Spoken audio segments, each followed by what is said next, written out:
Okay, now we've got another book that we have done. This is Anita Holmes.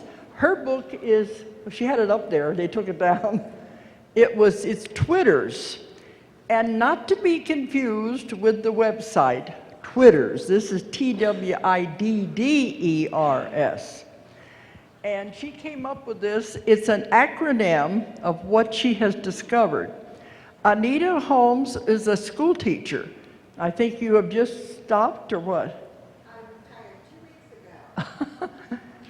weeks ago. Come on up here so you have the microphone.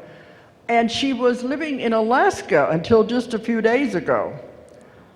And she came down right before this. She was, what you said, you were driving a huge U-Haul all the way down from Alaska with everything she owns in it. Got there and just in time to get it unloaded, and then she missed her first flight to get here. So you're still acclimating from Alaska. But this has been an incredible break from that grueling trip. I'm very grateful for it. But when I read this book, I said, she must be a wonderful teacher because she found a way to take really complicated concepts, even like physics, and break them down into a way people can understand. And she did it for her class. So I said, she must be a really popular and really good teacher. She knows how to relate. I'm just going to read on the back here what she says a Twitter is. Time slips, time warp, and temporal displacements, time jumps, time travel, time fabric ruptures, time ribbons, or strings, or yarn, time storms, time slippages, time tears, alternate realities, dimensional leapfrogging. So she put them all together into this acronym and calls it Twidders, Twidders, a jumble of time warp displacement with a pinch of slip thrown in. And I think you can gather from that, it has to do, a lot of people have these experiences where all of a sudden they're in a different place and they don't know how they got there, or time seems to have stopped, or there's many stories all over the world of these things. Some of the ancient ones are where somebody would be in one country, then they would appear in another country before the invention of the airplane. It's those kind of things like jumping in and out of dimensions. And there's a lot of evidence of this. And Anita has been collecting this. How long? Well, I've only been collecting the accounts for about 7 years, but I had an experience 34 years earlier that finally made sense once I discovered this. Well, if you know Brad Steiger, how many of you know Brad Steiger's work? We were working with him to produce a book, which hasn't come about yet. He's written 140 books. And he deals with a collector of this type of phenomena. If you were familiar with his books, for many, many years, he's been collecting some of the same stories you've written about, he has in his books. But it's the same idea of the weird, the unusual, the things people can't understand. But it is real, even though people who read it say, well, it can't be possible. So her book is Twidders, and she's going to tell you about it. Anita Holmes. Thank you very much. Thank you. I wanted to just preface my talk by giving a little input. Yes, I know I've only been retired 2 weeks from teaching, but I can't keep my mouth shut when I hear about teachers that aren't doing what they should be doing. If you have children or grandchildren, and you can tell that they've got a teacher who is unresponsive to their needs, whether it's way ahead of their class level or below their class level and they're struggling, there's a term that every good teacher lives by, and that term is differentiated instruction. So write it down, make note of it, give it to your children and grandchildren. If you have a student, a child you know of struggling, check and see if their teacher is doing differentiated instruction. In Alaska, it's the law that teachers must be doing that. And what that means is you start where the child is and work from that point on, which is the way you set children up for success, whether they're way beyond their class level or struggling to play catch up to their class level. Thank you for letting me give my 2 cents worth.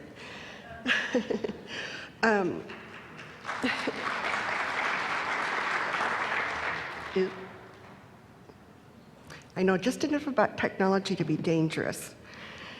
I did just retire from teaching, and we took a U-Haul, and my last 2 children are still at home, 18 and 20 years old, and had our Mercury Mountaineer on a trailer towing that. So we had the 2 dogs and the 3 cats. The 4-legged children were in the trailer. Mind you, I cannot back up a trailer, so I drove 3,500 miles and I never backed up once. I tried once and it was a wretched, wretched failure. And we saw some remarkable things along our trek along the Alaskan. In the Yukon Territory and British Columbia, we tallied 8 bear we saw. We saw wild buffalo, elk, of course moose. We have moose in our backyard all the time in North Pole, Alaska.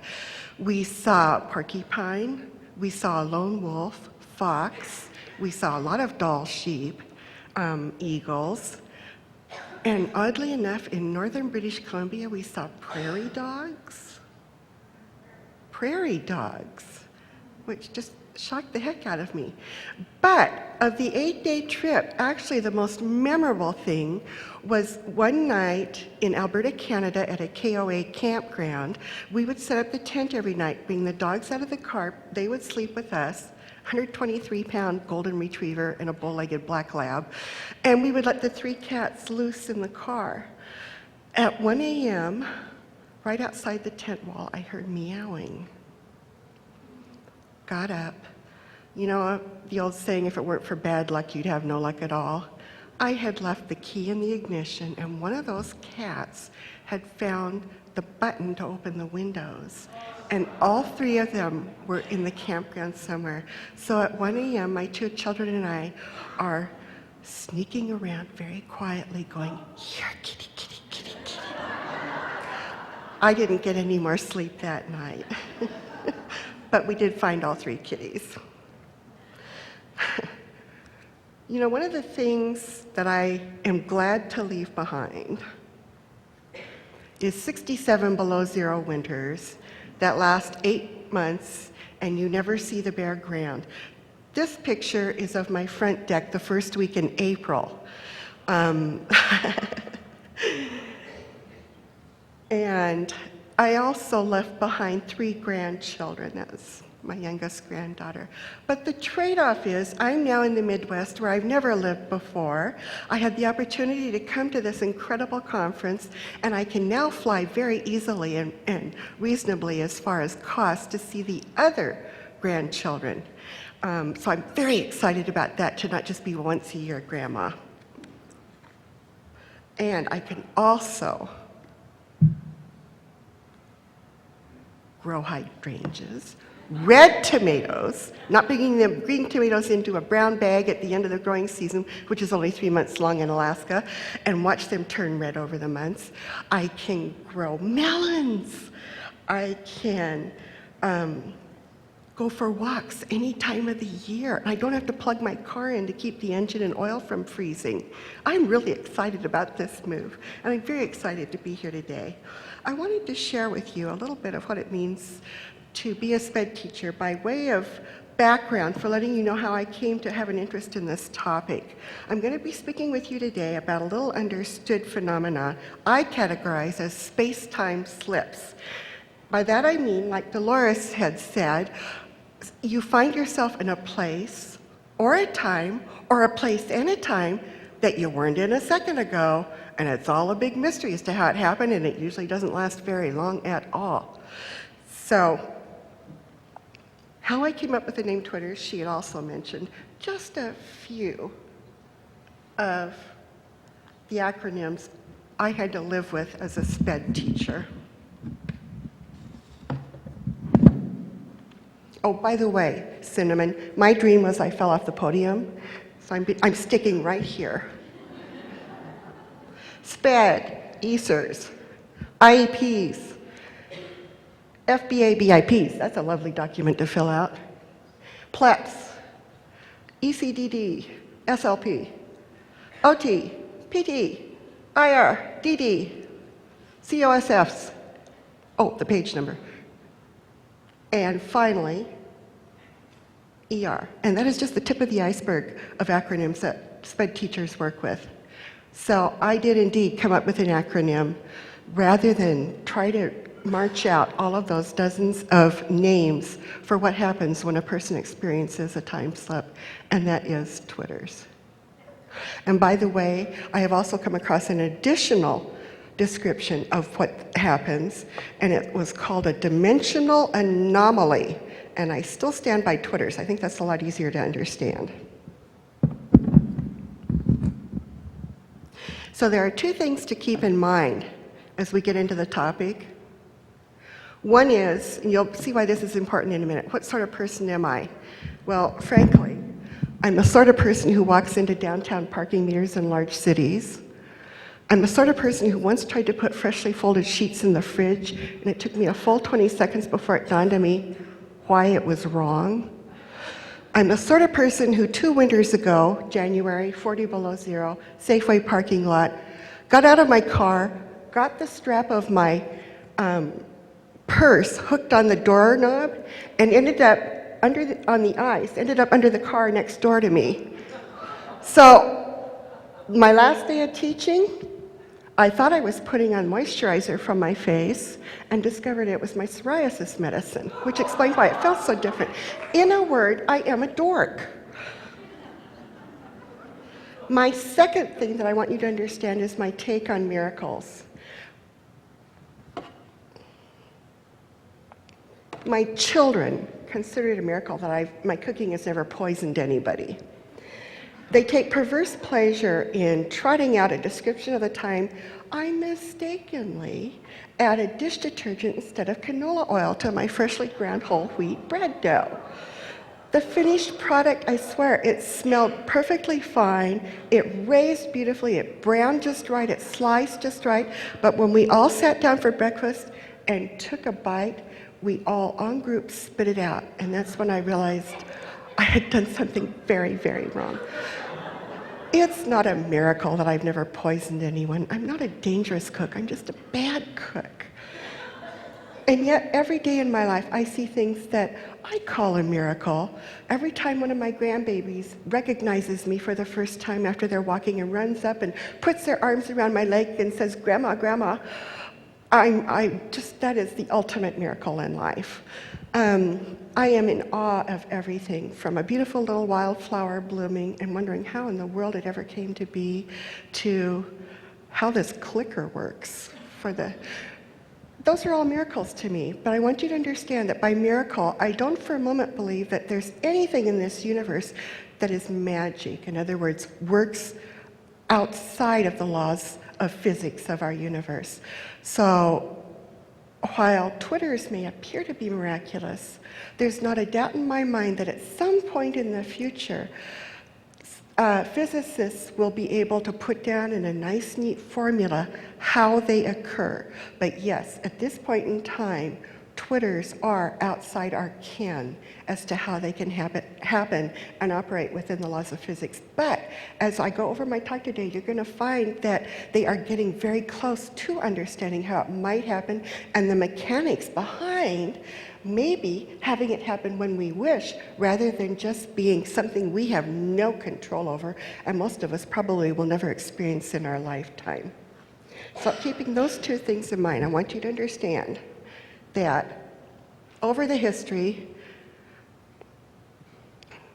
folks had a hard time believing that the Earth was anything but the center of the universe. In fact, back when Copernicus was the sole voice in the entire world saying that and almost lost his life for it, it still didn't change the fact that he was right and the rest of the world was wrong. And it didn't make it miraculous that actually the sun was in the center. That's just how it was, and he was ahead of the times. And finally, physics and understanding caught up with him.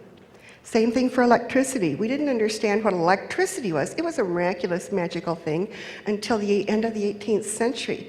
That didn't mean that folks on the earth didn't experience electricity from the beginning of time. It just meant it wasn't really magic.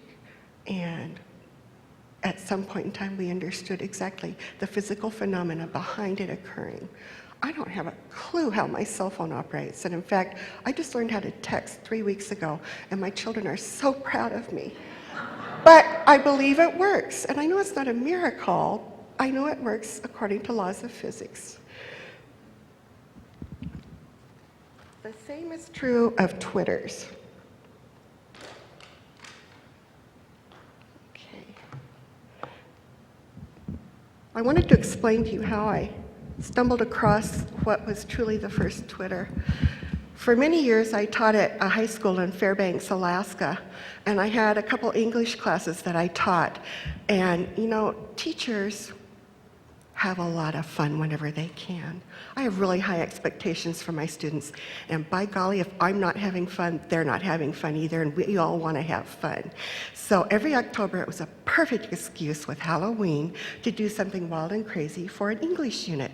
So, and I wanted to just, how am I doing? I want to, really quick, it has nothing to do with Twitters, but I wanted to share with you what happened the year before I discovered Twitters. Was I was doing it on cryptozoology, you know, strange mystical creatures. And one of the journal entries I had the students address first thing in the morning was, do you believe in Bigfoot? Why or why not? And from the back of the classroom, one of my aides, a middle-aged man, very down to earth, very kind, very sweet, very honest, kind of raised his hand like this, and I said, Rick, what can I do for you? And he said, Mrs. Holmes, I really never share this, but this seems like a good time. May I share something? And I said, sure, Rick. And he explained how 15 years earlier, when he and his wife were driving up the Stewart-Cassiar Highway to get to Alaska, they had a pickup and they had a trailer over the pickup. So they would stop every night and camp next to a river or a park or whatever. One night, halfway up the Stewart-Cassiar, they parked on the gravel of a river right next to the river. It was just a little river, not real big. And the next morning, Rick got up at 4 a.m. because that was middle of summer, 24/7 daylight by the time you're that far north, and they were going to get an early start. And across on the other bank of the river, he saw something that at first he thought was a bear cleaning its paws in the water. But then it made eye contact with him, and it stood up. And he said, Mrs. Holmes, I'm not going to tell you what it was, but I can tell you this. It was very hairy. It had to have been 7 to 9 feet tall, and the length of its stride as it walked back into the woods very deliberately was huge. Thank you for letting me take that little side trip. We were all, wow, how cool is that? So the next year, for my Wild and Crazy October unit in English, I decided we were going to go do purportedly true ghost stories of Alaska. So I went into the wonderful Noel Ween Library in Fairbanks, and I checked out all of their Alaskan ghost lore books. I had a huge stack that I got home with, read through all of them, found appropriate accounts, and in one of the books, there was an account of tourists who'd been on a cruise up the southern portion, what we call the southeast portion of Alaska, going up into Skagway and Tracy Fjord and all those great things, Juneau, ended up in Anchorage. And when they hit Anchorage, all of the tourists got off the boat, and I'll just call her Mrs. Smith. Mrs. Smith, her husband, and another couple they'd really become friends with, went into the old Anchorage Hotel and were looking for gifts for grandchildren. Well, while they were doing that, Mrs. Smith, Doctor Who, I forgot about that one, decided she needed to go to the restroom, so she excused herself, went to the restroom, and a few minutes later, she was back, just about jumping out of her skin. She grabbed her lady friend and she said, you've got to come see what they've done. Because keep in mind, the old Anchorage Hotel was for many years derelict, and then it was totally brought up and made anew, and everything was modernized, even though it had originally been built in the 1930s. And she said, the bathroom. It's so cute, it's so sweet, it's so retro. Here's this brand new modern take on the old Anchorage Hotel, and everything in there is like the early 1900s. It's oak box stalls, and it's cotton towels, and it's gas lights. It's so darling.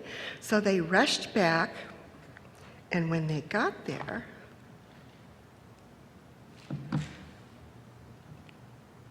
there it comes. It was totally modern. It was chrome and mirrors and hand blow dryers. It was all Mrs. Smith could do to not pass out. And to this day, she still maintains, as an apparently sane and sincere woman, that she walked into a bathroom from the past. And I'm reading this in this volume of ghost stories, and I'm going, that's not a ghost story. There's no ghost in that. What the heck was that?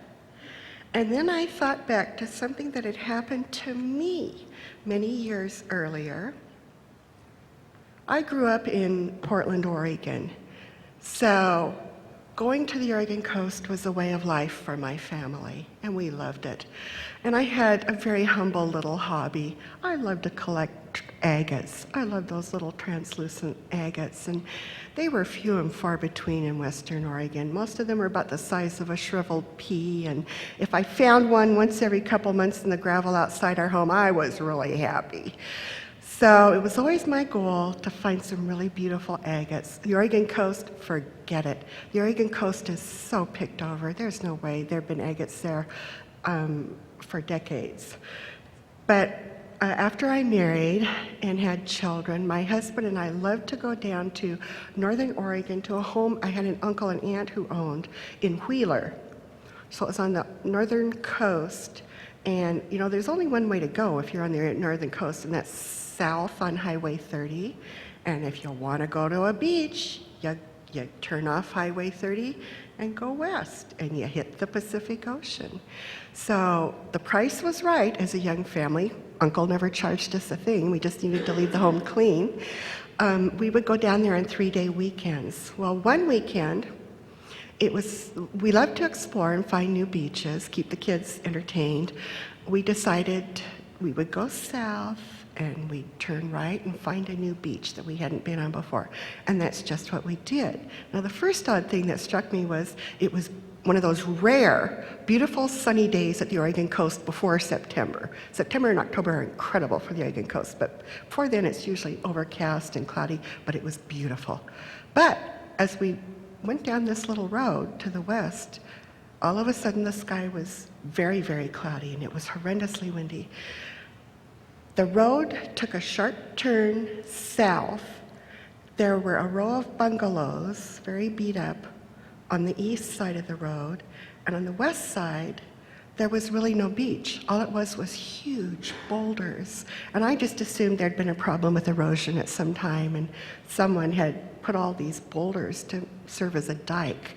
There was one set of really rotting stairs, and we had all of our warm weather clothes, so even though it was blustery and cold and froth coming up off the ocean, we decided, look, we found this new beach, we're going to explore it. So we took the children out of the car, and we started climbing around the rocks, and all of a sudden, I realized that in between these huge boulders, I could see bits and pieces of sand, and on that sand were agates the size of ripe plums. We filled Mom's whole bucket full of those. We had more fun finding these incredible treasures in between all of these huge boulders. And by then it was lunch and everyone was hungry, so we packed up, went back to the house in Wheeler, and actually went back to Portland. What happened was, the next time we got to go down there, we were headed straight for the beach with the agates for Mom. We could never find that road again. And I've often thought the reason was because not just I, but my husband were dorks. But we never could, no matter, and we looked for many summers to come. We could never, ever find that road to the right, and we could never, ever find that beach. Occam's razor being what it is, maybe that is the best explanation, that we're just both dorks. But since coming across Mrs. Smith's account, I've wondered if it might not have been a Twidder. So how would you characterize what Mrs. Smith experienced? You could just shout it out. What do you think her trip was? To what? Overlapping time. Very nice description.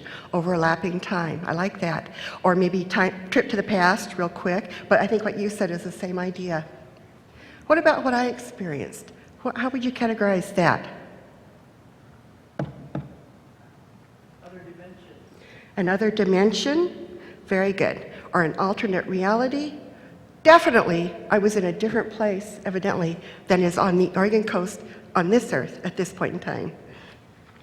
So what I discovered as I started collecting these accounts then, because I became absolutely fascinated and obsessed with them. Are there more of them out there? Oh yeah, that you just, I mean, they're everywhere. And there have been many books written on them or touched on them or had certain chapters on Twitters.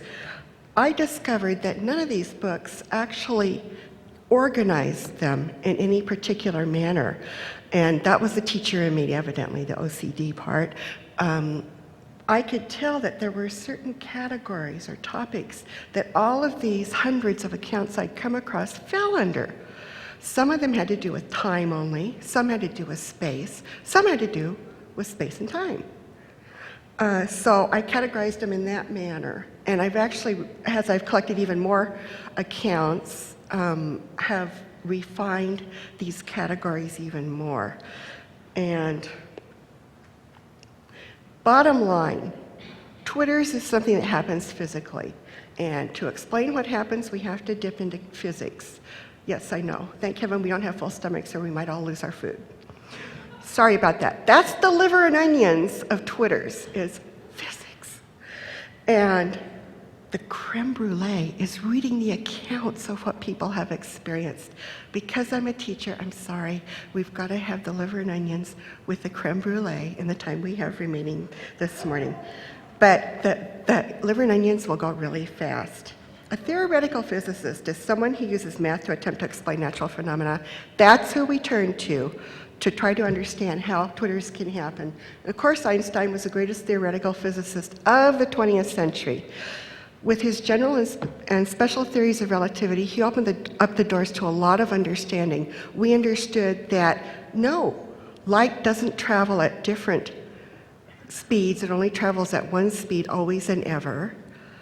We learned that we live in a three-dimensional world, length, width, depth, or height, depth, and that there's actually a fourth dimension called time, but you would have to be going the speed of light to enter time, and the closer you get to attaining the speed of light, the slower time goes. And ultimately, one of the most important concepts that the theories of relativity presented to the world is that time and space are not separate entities. That's erroneous. It is space-time, and they are one single entity. And what we experience here is not time, but change. Yeah, tell that to my body, but that's another talk. Truly, it's change that we experience. Okay, so with that in mind, let's take a look at one of the accounts from my book, The Brave and the Buffalo. Summer of 1985, Keith Manes was working for the Kansas Department of Transportation doing traffic studies in rural intersections in Kansas. He really said it was kind of dull, but the money got him through college, so that was fine by him. One afternoon, on a really hot July afternoon, he was in the Smoky Hill River Valley in west central Kansas. I've never been there, don't know where that is. Maybe some folks in here will know what that is. But it'd been a pretty uneventful day when all of a sudden there was a really high-pitched noise in his little car, like electronic feedback, like on a microphone. And so he immediately turned down his radio, and it did nothing for this high pitch. So he thought, well, maybe there's something wrong with the car. So he got out of the car, and as he got out of his car, he happened to glance up, and there on the hillside going down into a valley was an Indian brave on a horse. But he said, please understand, this wasn't like some modern day Native American. This was someone from probably the 1840s. He had on a loincloth, he had no saddle, and he had just a rope around the horse's mouth, what we call a hackamore today. And he was staring intently into the valley. Well, he said, thinking really quick, he said, hi. And the brave evidently couldn't see him or hear him because there was absolutely no reaction, which he felt a little bad about. But then he decided to see what in the world this guy was looking at. And into that valley, which had a moment ago been totally empty, were thousands upon thousands of buffalo. And he said, then I knew something was really, really wrong with my world, because all the buffalo had been wiped out of that part of Kansas 100 years earlier. So, looking at the buffalo, he decided he'd look back at the Indian. And in that brief second, the Indian, the horse, was gone. He looked back in the valley, and the buffalo was gone. And I loved what he said at the end of his account. As I sat back down in the front seat of the car, feeling a little lightheaded, and by now that sound was gone, I pondered what I'd just witnessed. Had I experienced a hole in time? I think so, and I think he was very credible. Okay, liver and onion time. Physicists deal with really humongous things, like giant stars. That's what the theories of relativity address. They also deal with incredibly, unbelievably small things on a subatomic level. That's what quantum mechanics is addressing. And the problem is the rules that work for big things don't work for the rules with small things, and it drives physicists nuts because they contradict each other, and that just isn't how the universe should work. So they've tried to join the two and come up with a unified theory of how everything works. In fact, that was what the last thing Einstein was working on in his life, and he never did come up with a theory. But they're getting closer, and part of how that's come about, oh dear, I'm ahead of myself, that's all right, is through, I think I'm lightheaded and hearing stuff feeding back. Okay.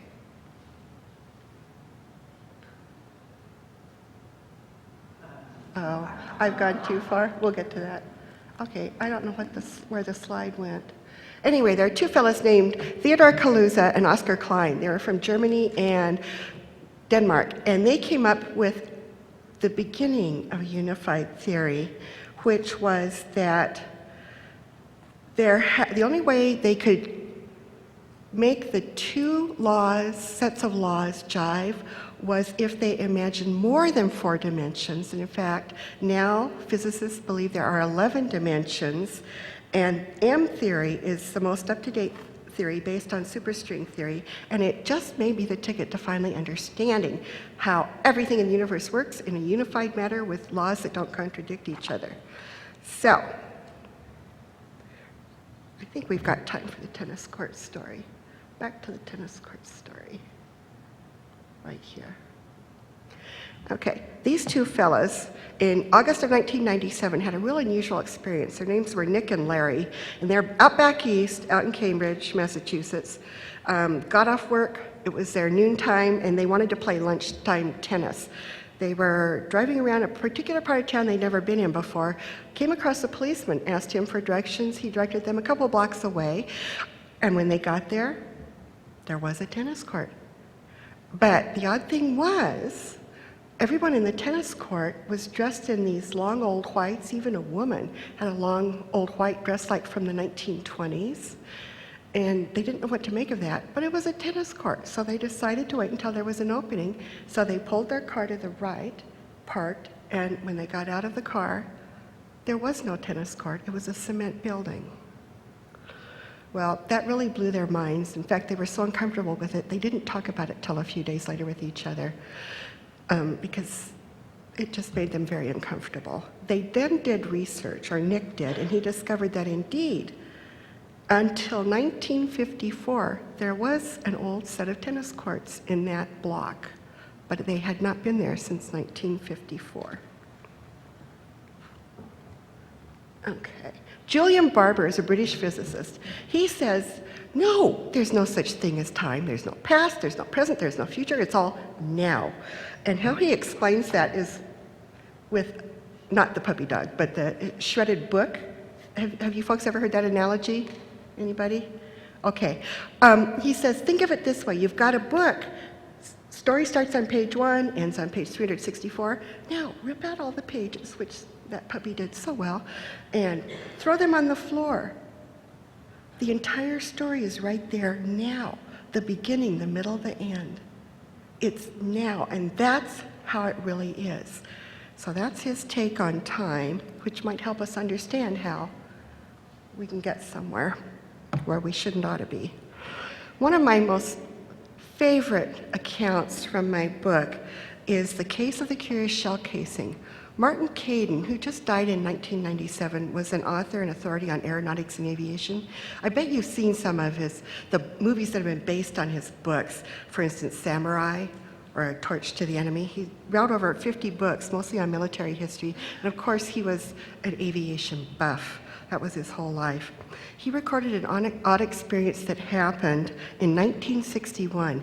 He and a bunch of buddies were flying those exact type planes from Arizona, where they'd been lodged, to England for a World War II movie they were filming called The War Lover.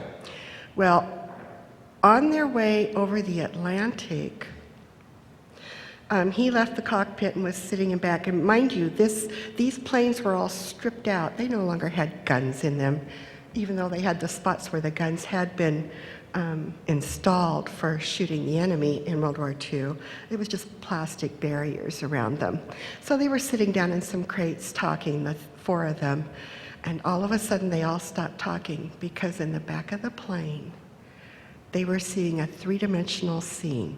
Not a movie. They were seeing the real thing. And it was 2 of the gunners from World War II in their heavy coats. They had the masks on and gloves on. When all of a sudden one of them fell, the other grabbed him and they started walking towards Martin and his friends up here. He was holding him and one of his arms was up like that and he was missing a hand. His hand had been shut off.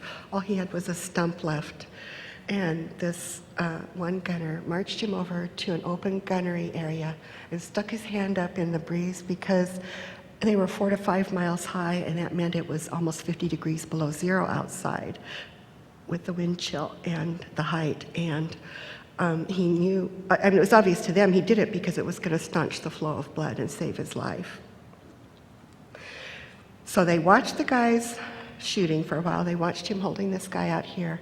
And then the entire scene was gone, except for one thing. I mean, they were all stunned by what they'd seen. But as they, just before strapping in for landing, Bert Perlmutter, one of the 4 guys in back, moved across the fuselage where something on the floor of the fortress caught his eye. The 3 of us watched him lean down and pick up an object. It was the casing of a .50 caliber round from the guns they'd seen shooting. Shiny, brand new. It had not been there when they got on that plane. Again, I think Mr. Caidin is a very, very credible person. Andrei Lind is a Russian-American theoretical physicist, and he's best known for proposing the chaotic universe theory, where there's a whole bunch of universes and they're all kind of like bubbles. And now and then they knock against each other. And from that theory, theoretical physicists now have a lot of names, just like they do for the Twitter's experience. They call them parallel universes, meta-universes, metaverses, alternate universes, quantum universes, and so forth. So theoretical physicists have really come to believe and would like to prove that we're not the only universe there is in existence, that there are universes without end. Well, I think he's right, and you'll see why in a bit. Okay. 300 miles from home, Cher writes that she was leaving her driveway to drive 1 mile through the woods to town. A few houses along the way, but nothing commercial. She just pulled out when there was a thick fog across the road. And she saw a bright light through the fog. When she got to the end of the fog, the bright light turned out to be a gas station. In fact, a Phillips 66 gas station. Well, it wasn't there the day before. So she stopped and pulled in and went and asked the guy, how in the world did you guys build a gas station in one day? And he looked at her like she was nuts, and he said, lady, I don't know what you're talking about, but this has been here for 8 years. Well, then she stopped and asked him, where? And it turned out she was 300 miles away from her home. She spent the rest of the night driving back home, shaking the entire way, wondering what the heck had happened to her. As she said, I looked at the clock. Yes, I was 300 miles from home, but the clock in the car showed I'd only been gone 2 minutes. Okay, I love this guy. You know who that is? Dr. Michio Kaku, who's a theoretical physicist. He's got all sorts of specials on Science Channel and Discovery Channel, and he is so fascinating, and he makes the difficult he makes liver and onions into creme brulee. He's awesome. And I just finished reading his book, Physics of the Future, and it's incredible to find out what we can expect to have in our lives in the next 100 years. I highly recommend it. But he says, he has a different take. He says, there wasn't just one Big Bang. There are an infinite number of Big Bangs constantly creating new universes. And I wanted to bring this up by something we're going to go over in just a minute. Another one of my absolute favorite accounts, Mr. Hawkins. We're used to time progressing in a linear fashion, one event leading to another. Now that's changed, that's all right. But it doesn't always work like that. Eula White lived in rural Alabama in the 1920s. That was a pretty poor part of the world, so folks were mostly using horses and carts still, didn't have electricity, had outdoor outhouses for plumbing, and she said this occurred with about a dozen other women and children when they got together on Mrs. Hawkins' front deck to shell peas and beans. So they were shelling all morning and talking, as only good friends and neighbors can, when finally Mr. Hawkins rode up on his horse with a big sack of flour across the pommel, and in his left hand he had a bag of groceries. He got up to the gate, and one of his sons saw him. I mean, everyone saw him. So one of the boys ran up and opened the gate, and just as he opened the gate, Mr. Hawkins disappeared. Eula says everyone on the deck started screaming, children and women alike. And after a couple of minutes, it finally died down, and even though they were really shaky and really had no clue what had happened, they started shelling the peas again. I mean, you know, life goes on. Half hour later, what do they see? Mr. Hawkins on his horse with a big bag of flour and the brown bag of groceries coming up to the gate. This time, everybody on the deck froze. You could hear a pin drop. Mr. Hawkins stops at the gate. He looks at everybody, and finally he says, isn't anybody going to open the gate for me? At which point, one of the boys went down and opened the gate. We just stared at him. And she said, and she was in her 60s when she shared this account with her offspring. She said, Mr. Hawkins got there before he arrived. Kip Thorne is the author of Wormholes. He's the theoretical physicist who first came up with the concept of wormholes, which is that you can get from one place to another place really fast. And to make a long story short, you can get inter-universe or intra-universe. You can get from one place on the Earth to another place on the Earth. You can get from one place on this Earth to another place on another Earth in a parallel universe. Or you can get to a different time.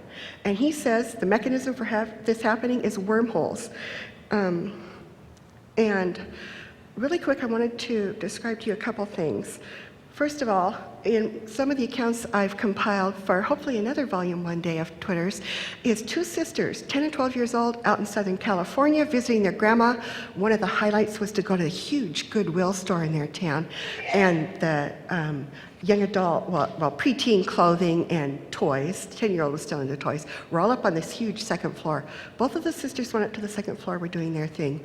The sister who's writing the account says, I noticed that one wall had become this big, black, cloudy tunnel, and through the tunnel, I could see a building, but it was on the ground floor. We weren't on the second floor anymore. Well, she thought, that's interesting, and she thought for a moment about walking through the tunnel and then decided, nah, better not. It was 20 years later when she finally mentioned to her sister what she had observed that day, and she said, I hope you don't think I'm nuts. And her sister said, oh, you saw the tunnel too? I think it was a wormhole. I also would like to propose that the tunnel that folks see in a near-death experience is a wormhole. We're transported into the fourth dimension, that the light that almost invariably surrounds or is at the end of the tunnel as our spirit leaves our body and goes into the fourth dimension. I think those tunnels are a form of wormholes. Got time for one more account? Okay. Phantom Street. Oh, forgot to show you the wormhole. This took place in England.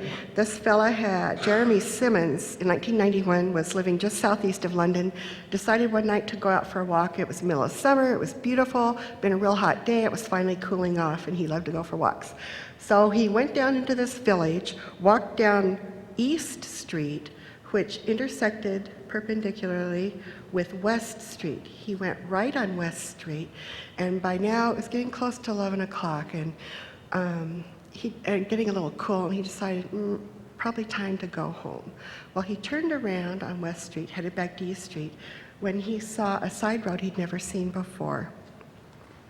And he said, as I remembered that when I stepped foot on that dead-end street that I had not noticed earlier, with every step I took further down it, I got the most appalling sensation of fear and of being out of place. As out of place as I ever could be, though the feeling seemed to have no basis in anything I could see. He turned around, got off that side street as quick as he could, went back, found East Street, got home. The next day, he had his buddy with his car take him down there. He wanted to show him this odd little street, but he didn't want to tell him what happened because he was embarrassed. So he said he thought he lost his sunglasses. That's kind of funny in the middle of the night. Sunglasses down that street. They could never find this street. He could never find this street again. So, again, I think the path was through a wormhole. And reading accounts of near-death experiences, Kimberly Clark Sharp once said that when she had had one of her near-death experiences, there was no time. She said, and the exact word she used was, there was a great sense of now, just like Adrian Barber had proposed. It's now. And then another gentleman named Mellon Thomas Benedict wrote about his near-death experience, and he said, scientists perceive the Big Bang as a single event that created our universe. I saw during my life after death experience that the Big Bang is only one of an infinite number of Big Bangs, creating universes endlessly. Score one for Dr. Kaku. So, yes, there's not a doubt in my mind that Twitters occur. I also believe we have no control over them occurring, and we just must consider ourselves very fortunate when and if they do occur in our lives. But I think someday theoretical physicists will get it all figured out. Thank you so much for your time.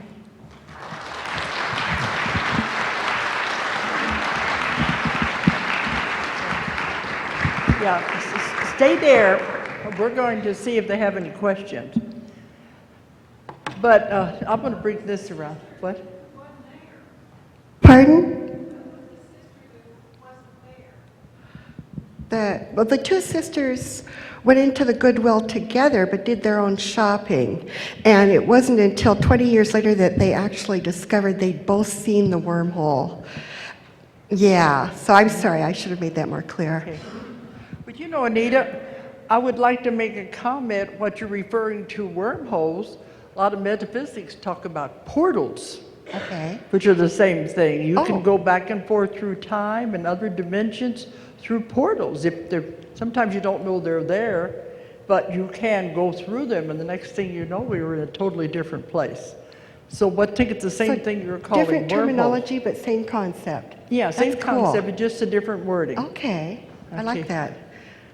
Portals and windows. Okay, that Portals makes you sense can go too. through, windows you can Windows, see through. portals, wormholes. So I think it's the same idea. Okay. Go ahead.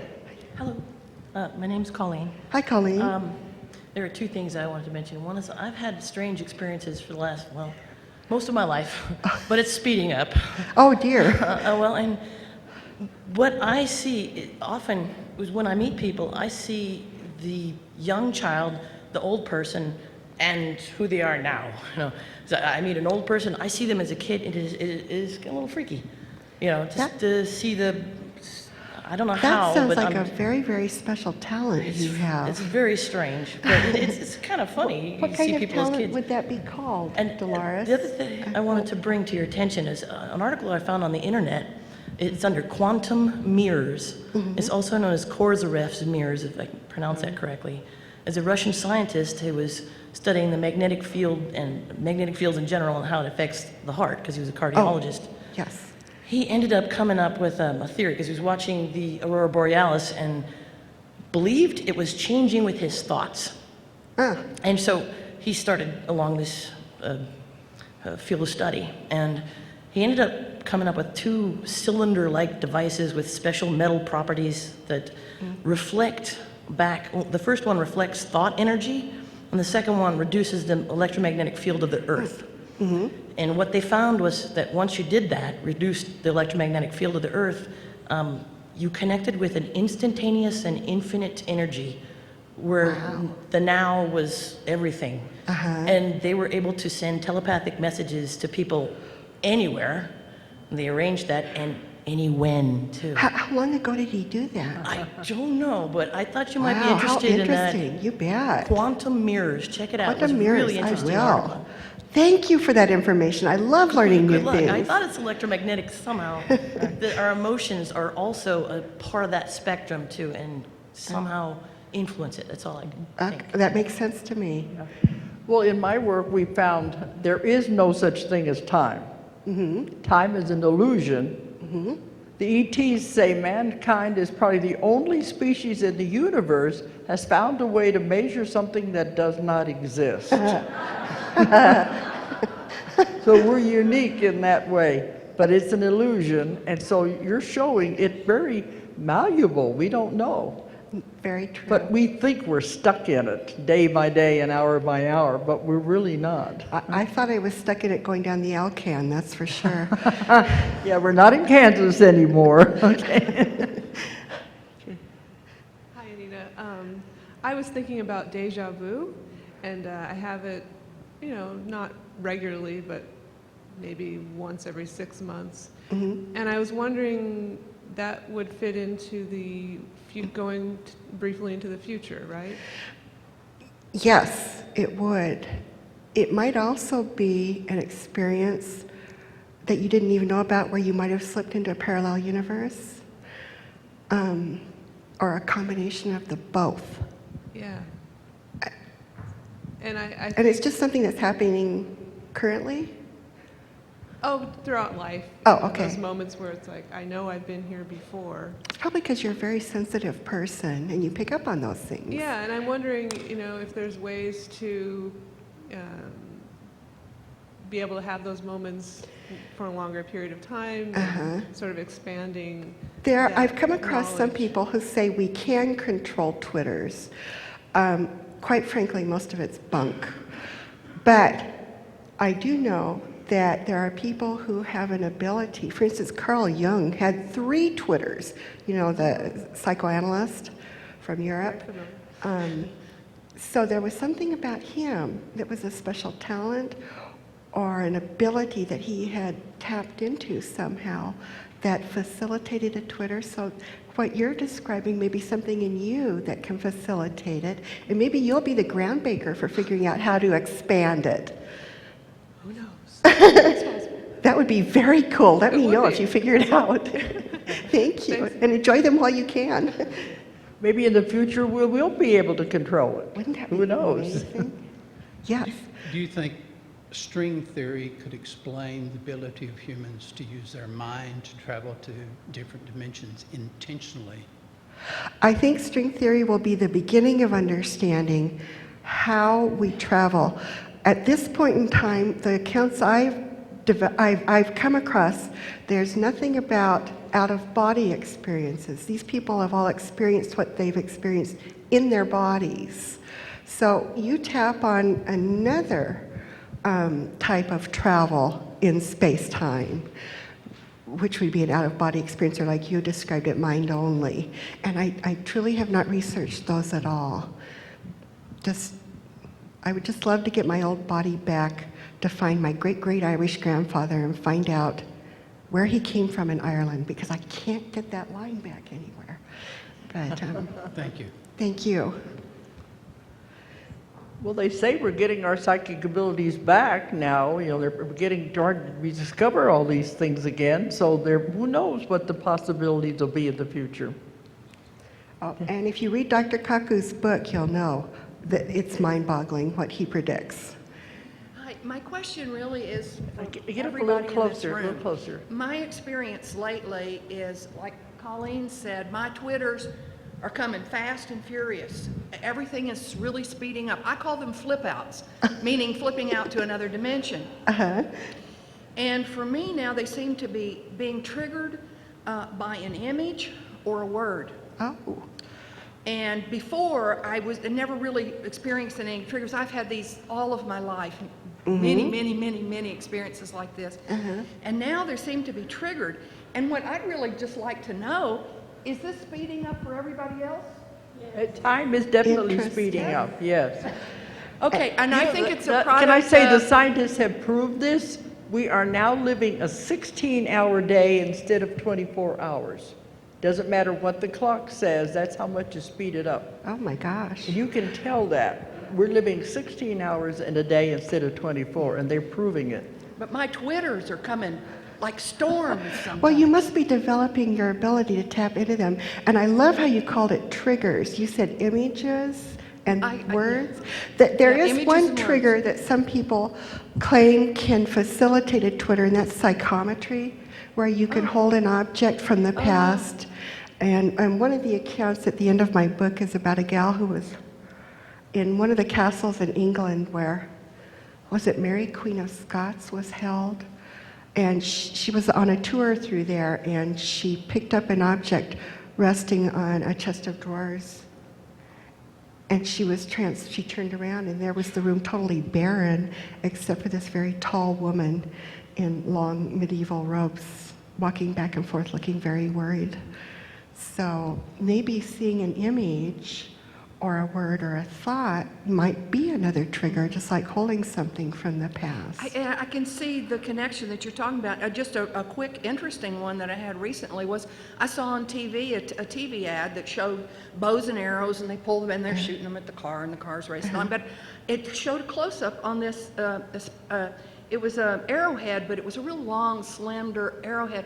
Suddenly, I was a flint napper. I could see my lap, I could see my hands, I could see the stone, I could see the skins over my legs, the skin I was Wow. holding the piece with, and napping. That just sends chills up That my spine. stone You've got a and- very special ability.